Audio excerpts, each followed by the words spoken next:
Hello my dear guys, आपका स्वागत है मेरे YouTube channel Gautam English empire में। आज हम डिस्कस करेंगे रूल नंबर 16। मैंने 1 से लेकर 15 तक मैंने इसके बारे में रूल्स बता चुके हैं। अगर आपने उन्हें वॉच नहीं किया है, अगर उन्हें आपने नहीं देखा है तो उन्हें जाकर देख लें, तभी उसके बाद को समझ में आएगा। तो आज का जो हमारा रूल है, जो हमारा इंग्लिश ग्रामर का जो 16 रूल है, उसमें आज हम देखेंगे कि ऐसे रूल्स इंग्लिश ग्रामर में बहुत ही मोस्ट इम्पॉर्टेंट होते हैं in the sense of competitive exams. Due to lack of proper rules of grammar, it is not possible to crack exams in English paper. So I expect all of you to have patience and watch this video. This video is very helpful for those who want to be the best grammarist over the English. So yours is welcome in this YouTube channel, Gupta English Empire. Today I will discuss about the rule 16 that will help you in learning grammar. मैं इसके बारे में आज आपको बता देता हूँ कि ये रूल 16 क्या कहता है। वैसे भी हमने रूल 15 पढ़ लिए हैं, आज 16 है।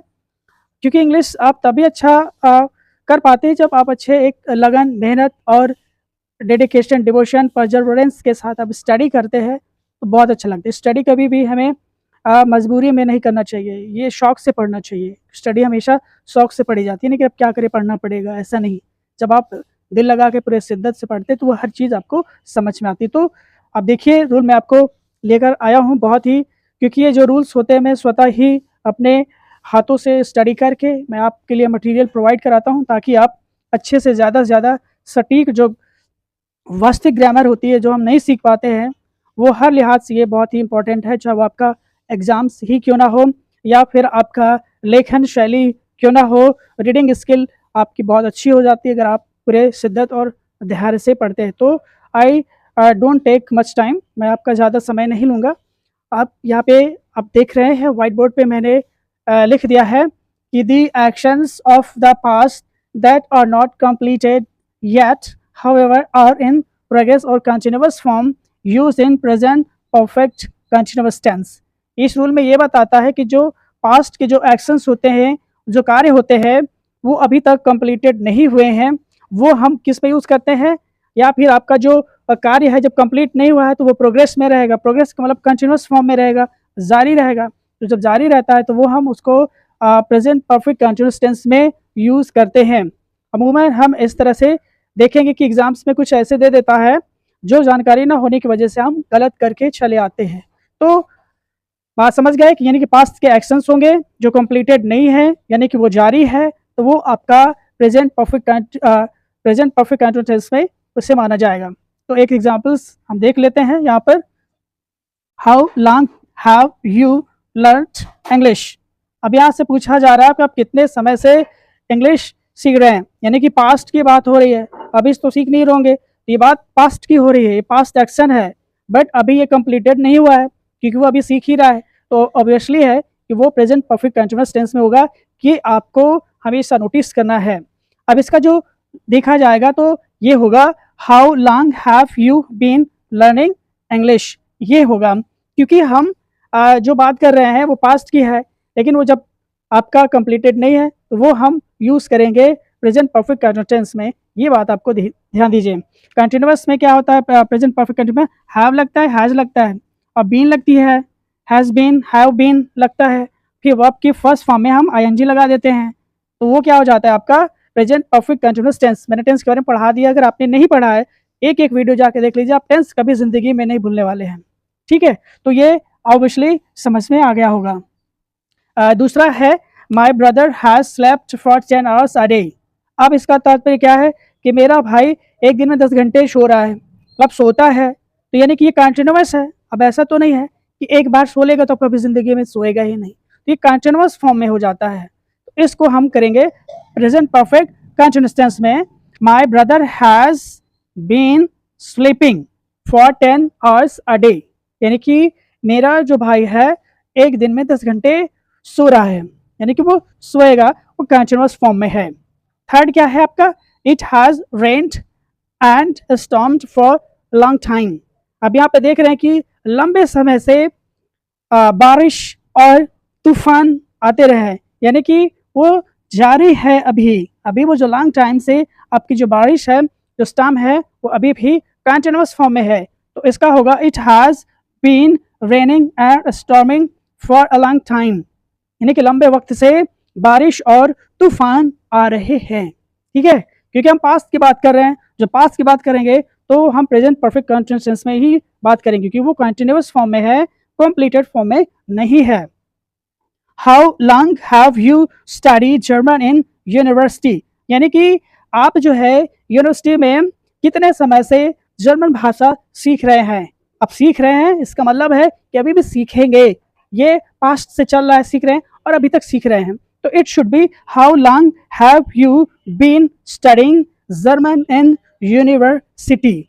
आप देख रहे हैं कि ये मैंने हैव बीन स्टडिंग, तो आप समझ आते हैं कि जब हम पास्ट की बात, पास्ट एक्शंस की बात करेंगे तो वो हमारा प्रेजेंट परफेक्ट कंटिन्यूअस टेंस में होगा। Rule number 17, when the two actions are performed one after another, past indefinite tense is used, generally conjunctions before or after is used। Rule 17 में ये बताया गया है कि दो एक्शंस जब एक के बाद दूसरा होता है, परफॉर्म किया जाता है, तो वो आपका पास्ट इंडिफाइनाइट टेंस में होता है, लेकिन इसमें कंजंक्शन क्या है, बिफोर एंड आफ्टर यूज किए जाते हैं। ये थोड़ा सा आपको नोटिस करना है। ठीक है, बात समझ में आ गई। यानी कि जो एक्शंस एक के बाद दूसरा कंटिन्यू हो तो वो क्या होता है, पास्ट इंडिफाइनाइट टेंस में होता है। इसमें conjunctions before and after use किए जाते हैं। एग्जाम्पल्स में देखते हैं तो क्लियर हो जाएगा। पहला एग्जाम्पल है my mother switched on the light. अब यहाँ पर देखें तो ये पास्ट इंडिफाइनाइट टेंस है, क्योंकि यहाँ पर वर्ब की सेकेंड फॉर्म यूज किया गया है। पास्ट इंडिफाइनाइट टेंस में हमेशा वर्ब की सेकेंड फॉर्म ही यूज किया जाता है। My mother switched on the light before she went to the bed chamber. अब यहाँ पे बताया गया है कि शयन कक्ष में जाने से पहले मेरी माँ ने लाइट को जला दिया था, लाइट को ऑन कर दिया था। तो यहाँ पे देख रहे हैं कि ये आपका किस में हुआ, एक कार्य लाइट जलाने का हुआ और दूसरा कार्य जो हुआ वो बेड चैम्बर में जाने की होती नहीं, कि एक के बाद दूसरा कार्य हो रहा है। तो ये हो गया आपका पास्ट इंडिफाइनाइट टेंस में। दूसरा है the train started just before we reach the station. अब यहाँ पर स्टार्टेड लगा है, स्टार्टेड, अच्छा यहाँ पे स्टार्टेड हो गया है, स्टार्ट लिख दिया मैंने, sorry, started. The train started just before we reached the station, मतलब हमारे स्टेशन जाने से पहले तुरंत ही ट्रेन चल दी थी। तो यह भी आपका पास्ट इंडेफिनिट में हुआ, क्योंकि एक ट्रेन जाने का हुआ और हमारा स्टेशन पहुंचने का, तो एक के बाद दूसरा कार्य हो रहा है। He did not attend the class after the teacher came into the class, यानी कि टीचर के कक्षा में आने के बाद उसने क्लास नहीं ली। तो यानी कि एक उसके क्लास ना लेने का कार्य हो रहा है और एक टीचर के क्लास में आने का। तो यहाँ पे दो कार्य परफॉर्म किया जाता है। ये भी पास्ट इंडेफिनिट का है। जब डिड नॉट लग जाता है तो वर्ब की फर्स्ट फॉर्म ही लगती है, ये आपको नोटिस करना है। अब ये वाले में क्या होता है, काम का सेकेंड फॉर्म केम होता है, तो वर्ब से हम पहचानते हैं। ठीक है, ये आपको नोटिस करना है। फोर्थ है the father switched off the light at night after he lock the main gate. अब यहाँ पे देखिए स्विच्ड ऑफ, फिर यहाँ पर लॉक्ड। अब यहाँ पर क्या हुआ कि उसने जो है मेन गेट को लॉक करने के बाद पिताजी ने लाइट को बंद कर दिया। तो यहाँ पर देख रहे हैं कि दो कार्य एक साथ हो रहे हैं, कि एक के बाद दूसरा हो रहा है। इसलिए ऐसे स्ट्रक्चर्स में, ऐसे रूल्स में हम पास्ट इंडेफिनिट टेंस का यूज करते हैं। ध्यान दें कि conjunction before and after use होते हैं। ठीक है। Rule number 18, when the two actions or incidents that occur together, past indefinite tense used। इस रूल 18 में बताया गया है कि जब दो घटनाएं एक साथ होती हैं तो उसे हम पास्ट इंडेफिनिट टेंस में यूज किए जाते हैं। कभी कभी एग्जाम्स में क्या हो जाता है कि एक तरफ का जो है वो पास्ट में दे देगा और एक तरफ का प्रेजेंट या फ्यूचर में दे देता है। तो क्या होता है कि जब स्टूडेंट्स को पता नहीं होता है तो वो गलत करके चले आते हैं। तो ये दोनों कंडीशंस में जो दो कार्य एक साथ हो रहे हैं, दोनों पास्ट इंडेफिनाइट टेंस में यूज होते हैं। इसको आपको हमेशा नोटिस करना है, ठीक है। तो पहला एग्जाम्पल्स को देख लेते हैं। When the principal entered the hall, मैंने बताया वर्ब की सेकंड फॉर्म लगती है किसमें, पास्ट इंडेफिनाइट टेंस में, इसलिए मैं अंडरलाइन कर देता हूँ ताकि आपको पता चले। When the principal entered the hall, all the teachers and students welcomed him, यानी कि जब प्रिंसिपल हॉल में प्रवेश किए, सारे टीचर्स एंड स्टूडेंट्स ने उनको स्वागत किया। ऐसे सेंटेंस बनते हैं। तो ऐसे सेंटेंस को देखना चाहिए कि दोनों जो सेंटेंस होंगे वो पास्ट इंडेफिनाइट टेंस में होंगे। When the honorable president, when honorable president Draupadi Murmu entered parliament, all leaders and prime minister congratulated her, मतलब जैसे ही आदरणीय प्रेसिडेंट द्रौपदी मुर्मू पार्लियामेंट में प्रवेश किया, सभी लीडर्स और प्राइम मिनिस्टर ने उनको जो है बधाइयाँ दी, ठीक है। तो इस तरह से देख रहे हैं कि दोनों स्थितियों में हम पास्ट इंडेफिनाइट टेंस का यूज कर रहे हैं। थर्ड में है when the police team entered the village, when the police team entered the village the dacoits ran away from there at once, यानी कि जैसे ही पुलिस गांव में प्रवेश किया, जो डकैत थे वो तुरंत गांव से भाग गए। तो देख रहे हैं दिस जो सेंटेंसेस है दोनों ये पास्ट इंडेफिनाइट टेंस में ही यूज किए गए हैं। ये रूल आपको पता करना चाहिए, जो मैंने लिख दिया है इसको अच्छे से आप पॉइंट आउट कर लीजिए।